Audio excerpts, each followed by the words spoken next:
Hello everybody! So this review is basically a protest. We are reviewing 878 Vikings even though it doesn't have 878 Vikings in the box. It only has 60. What a nerve! We are reviewing 878 Vikings today because it is a fantastic team game. And Shut Up and Sit Down has been saying for years that there aren't enough team board games out there. Listen, everything that makes board games great, that they're these social, dramatic experiences that you can bond over with your friends and family at your table, is amplified when you play team games. And for proof of this, look no further than 878 Vikings, which not only is an award-winning design, but it has been released 4 times by Publishers Academy Games, always to critical acclaim. Before that, this game was 1754, Conquest, the French and Indian War, which before that was 1775, Rebellion, which was basically the same game as 1812, the Invasion of Canada, which we reviewed like 4 years ago, and it's still great. I still have it. I put both this and the sequel in the same box. It's heavy and it's just like a big piece of game design cake that I just want to... For some reason, whenever I mention the words Invasion of Canada, people tend to fall asleep, so... Wake up! Because now I'm going to talk about Vikings and why this series is the mac and cheese of wargaming. Simple, pleasing, hot and cheesy. So, when the game starts, you're going to have 2 players playing the English. You've got the slightly weedy English landowners in green and the English noble warriors in blue, the bodyguards. And they are going to be nervous because on turn 1 of this game, the Vikings are going to roll into England like a Katamari made of axes. Now, you've got the black Viking Norsemen who are dangerous, and then another 4th and final player plays the Viking Berserkers in red, who are insanely dangerous. And I know, you're scared, but don't be scared, because this game taught me that Berserker gets its name from bear cirque, which means bear shirt. So Berserkers are just people who wore shirts made of bears, that they probably killed themselves in single combat with 2 axes. Nothing to be afraid of, you know. How each team wins is nice and simple. England is studded with cities, and as the Vikings conquer each one, they pop a little hat on it, and when the game ends, the Vikings have to be holding 9 or more cities, a task comparable in difficulty to trying to hold 9 basketballs. If they're holding any less cities than that, the English win. Actually taking your turn in 878 Vikings is, like everything else in the game, simple, accessible, welcoming. Everyone has a diddly hand of 3 cards from their faction's personal deck. Some of these will be secret event cards you can throw out to spice things up, but most of them will be movement cards, and you're going to pick 1 to play on your turn. You're going to move that many armies, that many spaces. Now, an army is a cluster of little fellows from your faction that includes at least one of your colour. So I'm playing the Norseman here, which means there's 1 black Norseman miniature in this army, which means I can drag the Norsemen and the Berserkers around England. So long as I have one of my units in there, I can move my teammates' units.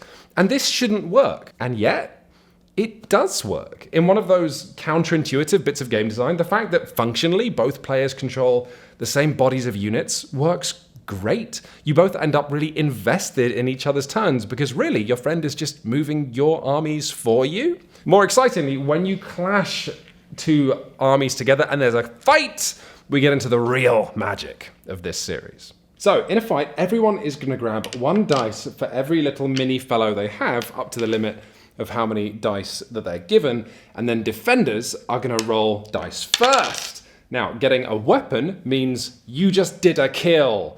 But a horn means you're given a choice of whether you want to retreat that unit back to an adjacent space. And this is often very clever because, like I say, defenders roll first. So having a fighting retreat is pretty good. But do you want to leave your ally to die? Finally, there's this little prancing fellow, which means run away. But I like to imagine you're running away in a kind of prancing fashion.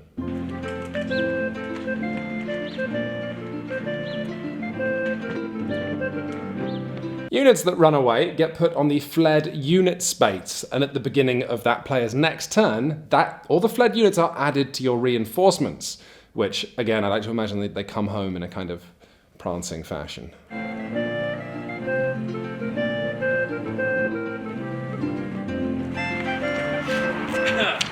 Hi. How did the fight go? I think this series is one of the best dice games I own, because yes, players care about the results of their dice. Oh, look at that, 3 kills. But they care about the results of the dice, and vitally, they get to roll dice really often and really fast. A fight in 878 Vikings looks a lot like one side rolling dice and going, oh no! Then immediately the other side roll dice and go, oh no! Like, I just rolled 2 command results there, which is actually, this isn't staged, they're dice. And, okay, that's good, yeah, 2 kills, boom, take that! And then the English go, oh no, it's our last dice roll, double retreat, that's pretty good actually, that's a fighting retreat. You see what I'm saying? It's just pow, pow, pow, pow! Another reason the combat works is because each faction's dice aren't the same. The Berserkers' dice are covered in kills, whereas the English landowners run away all the time. And this is really charming. Now, the fact that each player's deck is slightly different, the fact that everyone's dice is slightly different might seem like a small detail, but no, it's more of that game design magic that makes this play so nicely. Because the one bad thing in a team game is when you feel frustrated or held back by your teammates. But in making every faction play slightly differently, it instantly eliminates that frustration you might theoretically feel with your team, because you don't fully understand the game they're playing and you just tend to believe they're doing their best. You're going to be way more concerned with the problems facing your side because, like the best asymmetric games, 878 Vikings has both sides feeling like they're the underdog. So for the English, the Vikings are terrifying.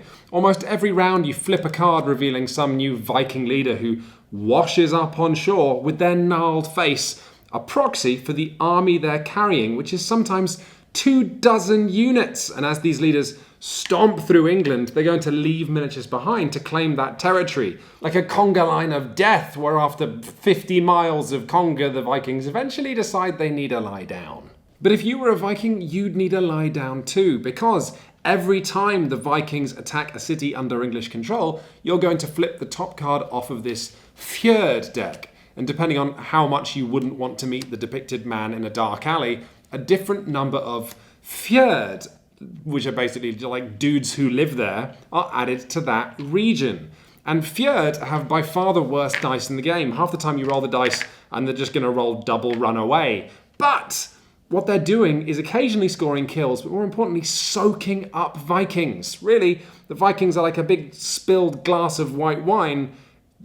That analogy got middle class really quickly, but I'm going to stick with it. They're like a spilled glass of white wine spreading across England that the Fjord are then soaking up like a roll of absorbent kitchen paper. Finally, and I probably should have led with this, the big strategic consideration in this game is the fact that England is covered in reinforcement cities. Special cities on the map that when that English player's turn begins, they boop, boop, boop, boop, cover the map in more units of their colour as English people around England get out of bed and say, how many Vikings?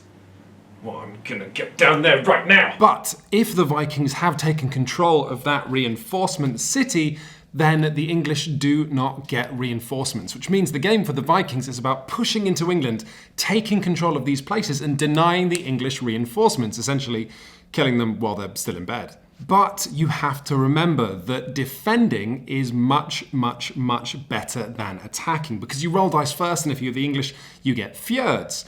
So the game of 878 Vikings is just risk-reward. For the Vikings, it's about how much territory do you want to take that you can still hold on to, because if the English do take it back from you, then you just have to attack it again.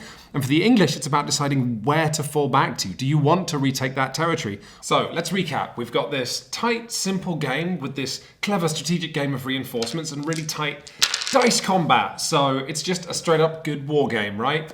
Well, not quite, because if it was, 878 Vikings would be great with just 2 players, and you can do that, and the manual encourages you to, because all you do is you take both hands from both factions, and then you hold them in your hand, and you've got 6 cards, which is not an unreasonable amount of cards at all. So the game does function, but it's just not that fun with 2, and I would never tell you to buy it with 2, because the final ingredient in this Viking hot pot is fuzziness. So turn order is actually decided by reaching into this little bag, right? You reach in, you produce black. Okay, so it's the Norseman's turn now.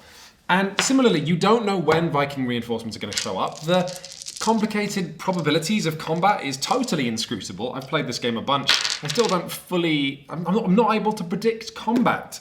And likewise, you don't know what movement cards you're going to get. So suddenly it becomes a game that you can't predict and plan, which is kind of what you want to do in a two-player game.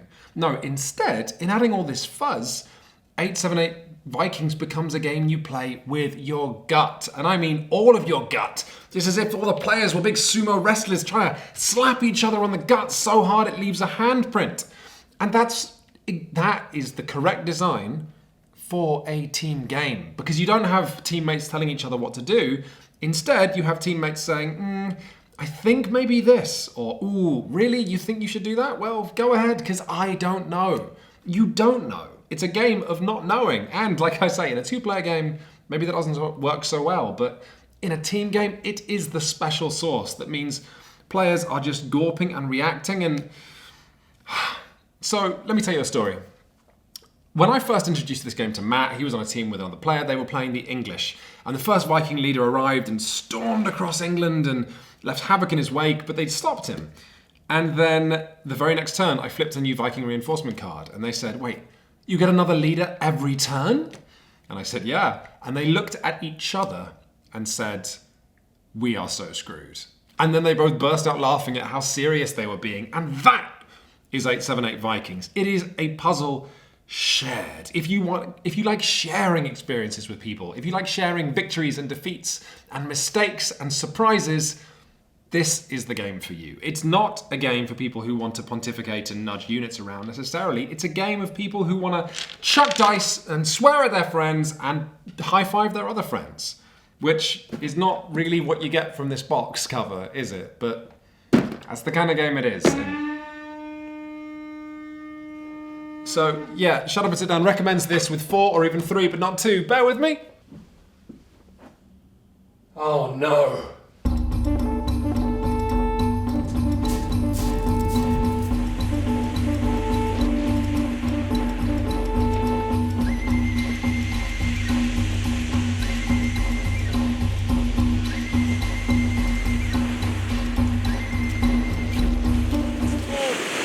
Viking Invaders, just, God, what are they like coming over here?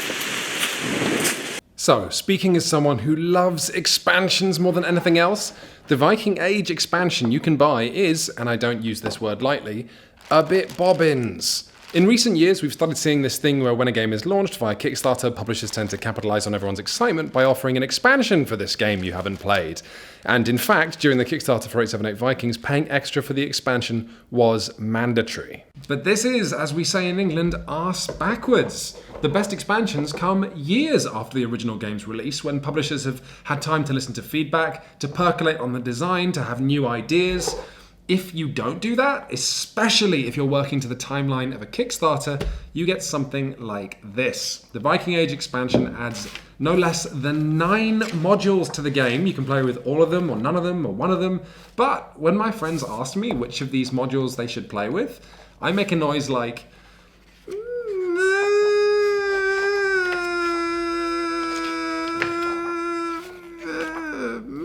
All of these modules add a little something to the game, but they take away something I like more. Like secret objectives. Having a secret objective that you're trying to achieve is fun, but in a game about communication, having secrets means you just can't talk to your teammate. Or there's the regional powers of England. Every area of England unlocks a special magic power, as if England was sodding Voltron, but I don't know, look at all these rules, look at all these clauses, look how the rules are different for each side depending on who has control. Again, you're slowing the game down, and it's the same story with these runic or Christian dice. I mean, this is really cool on paper. When you're rolling your battle dice as a side, you can elect to roll a runic dice as well, which might give something to your opponent or might give something to you, but a team deciding whether to use these dice or what to spend them on is just slowing down that dice combat, which is so lovely and fast. And maybe the thing that comes closest to being great are the churches. At the start of the game, the English put these churches out in different regions, and if the Vikings can burn all of them, then they win the game. It's another victory condition. But for every church you burn, you're giving the English a fjord card that they can put in any battle they want. Originally, I felt like the churches was the module I would play with routinely. A simple addition to the game that's thematic and that everyone can see and react to as a table. But then, when I actually played with them, I had a teammate when I was playing the Vikings who was burning churches, and I was like, I don't know. And we didn't fully commit to that strategy, and it gave the English the fjord cards they needed to rebuff us in a couple of really important fights. And when we finished, I was like, I think you lost that game for us. I mean, I didn't say that because that would be awful. And it's the opposite of what 878 Vikings is about. Usually you finish a game with this and everyone feels good and you think, oh, that was close and maybe we could have done this. But no, they add a possible mistake that players can make to the game. And that doesn't feel right.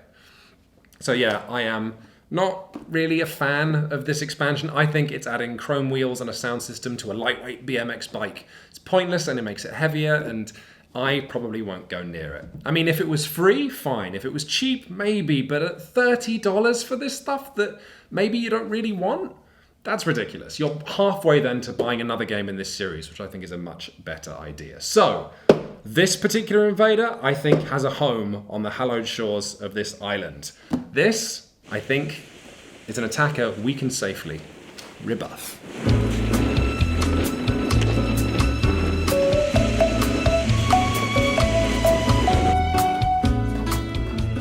Not really sure how I feel about that ending anymore. I feel like it didn't have as much of like a Brexit vibe when I wrote it. Thank you very much for watching this video. We have lots of other videos of little war games there, if war games are a thing. But hey, even if you don't use YouTube very much, can you just click on this big circular button right here? Because that gives you that makes you a subscriber, and subscribers are really useful in the world of YouTube and tubes. So thank you very much for watching. Click the button. Thanks. Click the button. Thanks.